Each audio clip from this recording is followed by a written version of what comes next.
안녕하세요. 오늘 저희가 아주 흥미로운 자료를 하나 파헤쳐 보려고 하는데요. 네, 바로 원격 의료기업 라이프 MD의 2025년 3분기 실적 발표 자료죠. 맞습니다.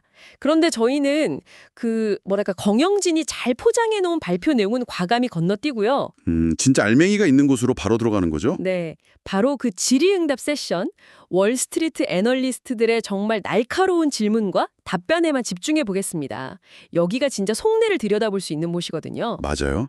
보통 실적 발표라는 게 잘 짜인 연극 같다면 질의응답은 거의 뭐 대본 없는 즉흥극에 가깝죠. 그렇죠. 예. 애널리스트들은 회사가 가장 아파할 만한 부분, 가장 불확실한 지점을 정말 집요하게 파고드니까요. 이번 라이프 MD의 경우가 딱 그랬던 것 같습니다. 질문들이 거의 회사의 생존 전략과 직결되어 있었어요. 네, 저가복지학과의 피 튀기는 전쟁, 또 보험 적용이라는 거대한 변수, 그리고 아마존 같은 공룡들 사이에서 어떻게 살아남을 것인가. 바로 그 지점입니다. 그래서 오늘 저희는 이 질의응답을 통해서 라이프 MD의 현실과 미래를 세 가지 키워드로 한번 정리해 보려고 합니다. 세 가지 키워드요? 네. 첫째는 경쟁, 둘째는 시장의 판도를 바꿀 혁신, 그리고 마지막은 이 모든 걸 가능하게 할 접근성입니다. 좋습니다. 그럼 애널리스트들이 가장 먼저 칼을 빼든 지점부터 시작해 볼까요? 역시나 체중 감량 비즈니스였습니다. 네, 뭐 회사 전체 매출의 절반 이상을 차지하는 가장 뜨거운 전장이니까요. 당연한 수순이었죠. 한 애널리스트가 딱 경쟁 상황이 어떻냐 이렇게 묻자마자 임원 입에서 아주 강력한 표현이 나왔어요. 아, 그거요. 매일같이 저가 복제약 업체들에게 얻어맞고 있다. 네, beat up every single day. 보통 실적 발표 자리에서 이렇게까지 노골적인 표현은 잘 안 쓰죠. 그만큼 상황이 심각하다는 걸 인정한 셈입니다. 얻어맞고 있다니 정말 전쟁터 한복판에 있다는 느낌이네요. 구체적으로 얼마나 힘든 상황인 겁니까? 그러니까 가격 경쟁이 거의 불가능한 수준이라고 합니다. 불가능한 수준이요? 네.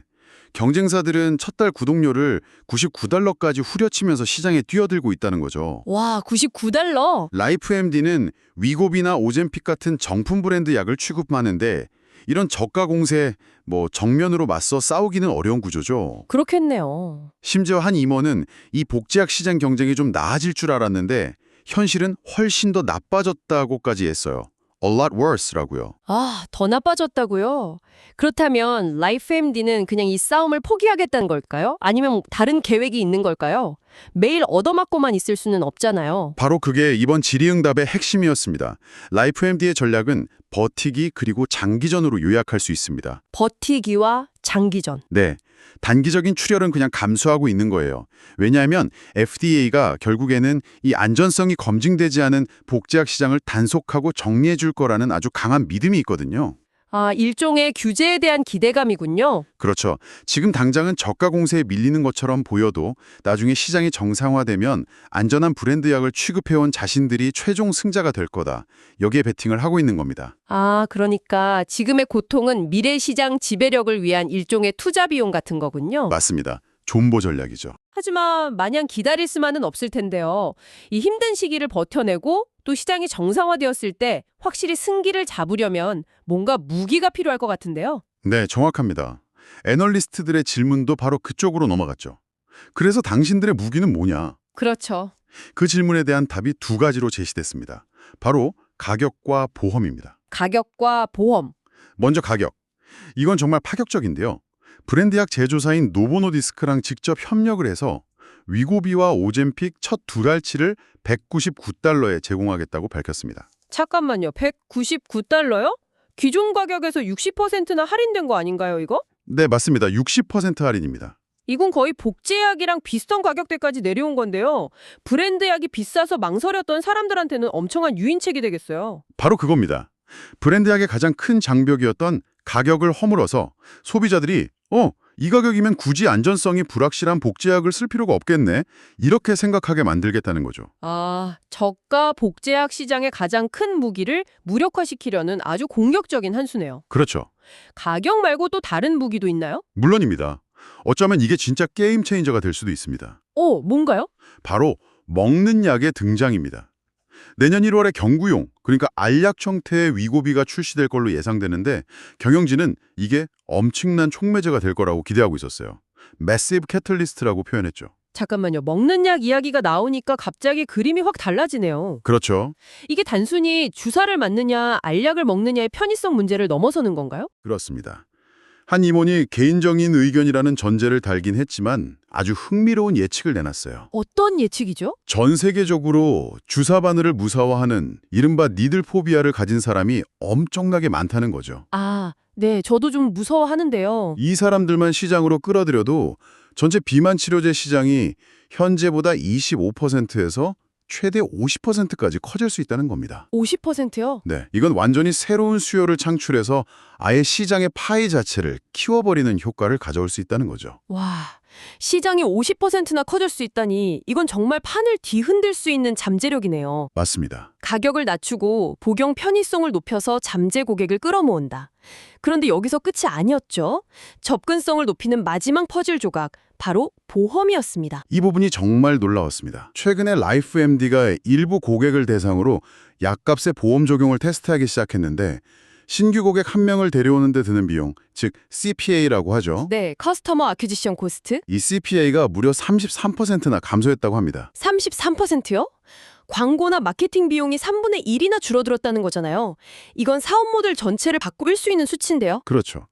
그만큼 보험만 되면 바로 쓰겠다고 기다리는 잠재 수요가 어마어마하다는 뜻입니다. 아, 그렇군요. 실제로 라이프MD는 현재 보험이 안 돼서 가입을 포기하고 이탈하는 고객이 전체 문의 고객의 25%에 달한다고 밝혔어요. 4명 중 1명이요. 네, 4명 중 1명입니다. 이 고객들만 잡아도 매출이 엄청나게 뛰는 거죠. 앞으로 메디케어 같은 공보험까지 적용이 확대되면 지금까지 현금 결제가 중심이었던 사업 모델이 완전히 뒤바뀔 수 있습니다. 와, 그래서 회사는 메디케어에 대응할 준비가 100% 되어 있다, 이렇게 자신감을 내비쳤습니다. 정리가 되네요. 저가 복제약과의 힘든 싸움 속에서 파격적인 가격의 브랜드 약, 먹는 약, 그리고 보험 적용.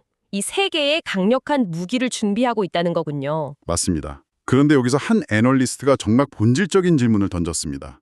듣는 순간 무릎을 탁 쳤어요. 아, 그 질문이요? 네, 좋습니다. 먹는 약 나오고 보험도 된다고 칩시다. 그런데 고객들이 왜 굳이 라이프MD를 써야 하죠? 그렇죠. 그냥 동네 병원에서 처방전 받아서 아마존이나 코스트코에서 약 사면 더 싼 거 아닌가요? 정말 날카로운 질문이었죠. 네. 약이 보편화될수록 라이프MD 같은 플랫폼의 존재 이유가 사라질 수 있다는 지적이잖아요. 여기에 대한 경영진의 답변이 회사의 미래 비전 전체를 보여줬습니다. 한마디로 생태계 구축입니다. 생태계 구축. 그들은 단순히 약을 파는 회사가 아니라는 거죠. 생태계라. 좀 더 구체적으로 설명해 주시죠? 그러니까 고객이 처음에는 체중 감량이라는 명확한 목표를 가지고 라이프MD를 찾아옵니다. 네. 하지만 살을 빼고 나면 혈압이나 콜레스테롤 같은 심혈관 질환 관리에 관심이 생길 수 있고, 노화에 따라 호르몬 치료가 필요할 수도 있고, 피부 문제로 고민할 수도 있죠. 그렇죠. 다른 건강 문제들이 따라오죠. 라이프MD의 목표는 이 모든 건강상의 여정을 한 곳에서 끝낼 수 있는 원스톱 가상 진료소가 되는 겁니다. Virtual Care Destination. 아, 그러니까 아마존이나 코스트코가 약을 하나의 제품으로 팔 때 라이프MD는 평생 건강관리 서비스 구독으로 팔겠다는 거네요? 정확한 비유입니다. 마치 넷플릭스가 영화 DVD를 빌려주는 대신 월정액 스트리밍으로 시장을 장악한 것처럼요? 네. 그리고 그 구독의 중심에는 의사와의 지속적인 관계, 그리고 개인 맞춤형 케어라는 콘텐츠가 있는 거죠. 아, 아마존은 당신에게 약을 배송해 줄 수는 있지만 당신의 주치의가 되어줄 수는 없으니까요. 라이프MD는 바로 그 지점을 파고드는 겁니다. 그렇군요. 그런 비전을 현실화하기 위한 구체적인 인프라도 이미 갖추고 있었다면서요? 네. 곧 출시될 새로운 앱과 웹사이트가 교차 판매에 엄청난 매서브한 영향을 줄 거라고 자신했습니다. 교차 판매요? 예를 들어 체중 감량 진료를 받은 환자에게 고객님의 건강 상태를 보니 심혈관 건강 프로그램도 함께 하시면 좋겠습니다, 라고 자연스럽게 연결해 주는 거죠. 아, 개인화된 추천이군요. 네.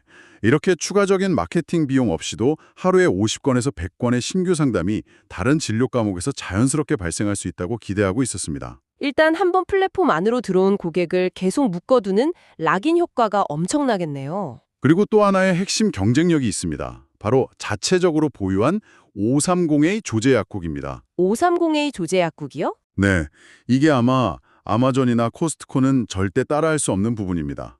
GLP 원약물처럼 대량 생산되는 약 말고 피부과나 호르몬 치료에 필요한 개인 맞춤형 약을 의사의 처방에 따라 즉석에서 소량으로 직접 조제해서 저렴하게 공급할 수 있거든요. 아, 그게 가능하군요. 이를 통해 환자 경험에 처음부터 끝까지 직접 관리하고 비용 구조도 최적화할 수 있는 겁니다. 앞으로 몇 달 안에 캘리포니아처럼 규제가 까다로운 몇몇 주를 제외한 미국 전역에서 허가를 받을 것으로 예상하고 있었습니다. 그렇군요. 결국 약 자체는 어디서든 살 수 있는 상품이 되어버릴 텐데 그렇죠. 그건 아마존이 가장 잘하는 게임이죠. 라이프 MD는 그 게임을 피하기 위해서 건강관리 파트너라는 전혀 다른 판을 짜고 있는 거군요. 어쩌면 체중 감량약은 그 관계로 들어가는 일종의 미끼 상품에 불과할 수도 있겠네요. 네, 바로 그 지점입니다. 이런 생태계를 구축하고 자체 약국까지 운영하려면 당연히 비용이 들겠죠. 그렇죠. 애널리스트들도 바로 그 지점, 즉 그래서 돈은 제대로 벌고 있느냐는 질문을 놓치지 않았습니다. 특히 원격 의료 부문의 총 이익률이 왜 떨어졌는지에 대해 날카롭게 파고들었죠. 숫자는 거짓말을 안 하니까요. 이익률 하락은 투자자들이 가장 민감해하는 부분 중 하나인데 여기에 대해서는 뭐라고 답했나요? 이유는 명확했습니다. 사업 포트폴리오가 성공적으로 바뀌면서 나타난 일종의 성장통이라는 거죠. 성장통이요? 두 가지 이유를 들었습니다. 첫째, 과거에는 회사가 직접 복제약을 조제하고 배송해주면서 받던 수수료 마진이 꽤 높았습니다.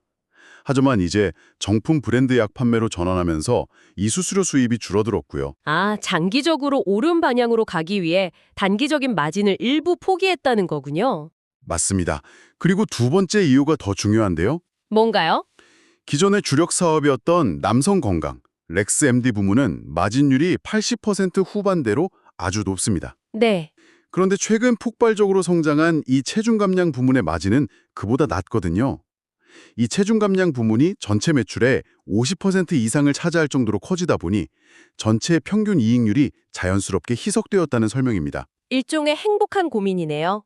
돈을 더 많이 버는 사업이 커지면서 평균 이익률이 낮아진 셈이니까요. 그렇죠. 그렇다면 앞으로 이익률은 계속 낮아지는 추세일까요? 경영진은 앞으로 정신건강 같은 신규 사업으로 확장하면서 총 이익률 자체는 소폭 더 하락할 수 있다고 솔직하게 인정했습니다. 아, 더 하락한다고요? 네, 정신건강 분야의 마진은 70%대로 기존의 80%대보다 낮기 때문이죠. 하지만 여기서 아주 중요한 포인트가 있습니다. 중요한 포인트요? 총 이익률은 조금 낮아져도 전체적인 순이익에는 오히려 긍정적일 거라는 겁니다. 그건 왜 그런 거죠? 정신건강 분야는 남성건강이나 체중감량 분야에 비해 고객을 모으기 위한 광고비가 훨씬 적게 든다고 합니다. 아, 마케팅 비용이 적게 드는군요. 네, 즉 매출에서 원가를 뺀 총 이익률은 낮아져도 거기서 판매 관리비를 뺀 영업이익이나 순이익은 더 높아질 수 있다는 계산이죠. 파이의 크기 자체를 키우는 전략이군요. 맞습니다. 동시에 기존의 캐시카우인 남성건강 분야에서도 이번 분기에만 8,000명의 신규 구독자를 확보하면서 여전히 건재함을 과시했고요. 한쪽에서는 안정적으로 돈을 벌면서 다른 한쪽에서는 미래를 위한 투자를 하고 있는 거죠. 오늘 애널리스트들의 질문을 따라가다 보니 라이프MD라는 회사의 현재와 미래가 정말 입체적으로 그려지는 것 같습니다. 그렇죠. 저가 복제약이라는 거친 파도 속에서 매일 얻어맞으며 힘겹게 버티고 있지만 그 수면 아래에서는 가격이나 먹는 약, 보험 적용이라는 강력한 엔진을 장착하고 거대한 반격을 준비하고 있는 모습이네요. 맞습니다. 이들의 성공은 몇 가지 중요한 만약에 달려 있습니다. 만약이요? 네, 만약 브랜드야 가격이 계속해서 합리적인 수준으로 유지되고 만약 보험 적용이 예상대로 빠르게 확대되고 또 만약 규제 당국이 정말로 복제약 시장을 정리해준다면 이들의 베팅은 엄청난 성공으로 돌아올 겁니다. 아, 그 모든 조각이 맞춰져야 하는군요. 네, 그들은 그 미래가 올 것을 확신하고 의사와 약국, 검사 서비스를 모두 통합한 플랫폼이라는 배를 미리 만들어 놓고 있는 셈입니다. 모든 조각이 맞춰질 그날을 위해서요. 마지막으로 이 내용을 듣고 계신 당신께 생각해 볼 만한 질문을 하나 던져봅니다. 경영진은 자신들의 플랫폼을 미래의 건강 마켓플레이스라고 표현했습니다. 앞으로 원격 의료가 우리 삶에 더 깊숙이 들어오는 시대에 우리는 과연 라이프MD처럼 의사, 약국, 검사가 모두 통합된 원스톱 서비스를 자연스럽게 받아들이게 될까요? 아니면 여전히 필요에 따라 아마존에서 약을 사고 동네 병원에 가고 별도의 검사기관을 이용하는 지금의 방식을 유지할까요? 이 질문에 대한 당신의 답이 앞으로 이 시장의 진정한 승자가 누가 될지를 결정하게 될지도 모릅니다.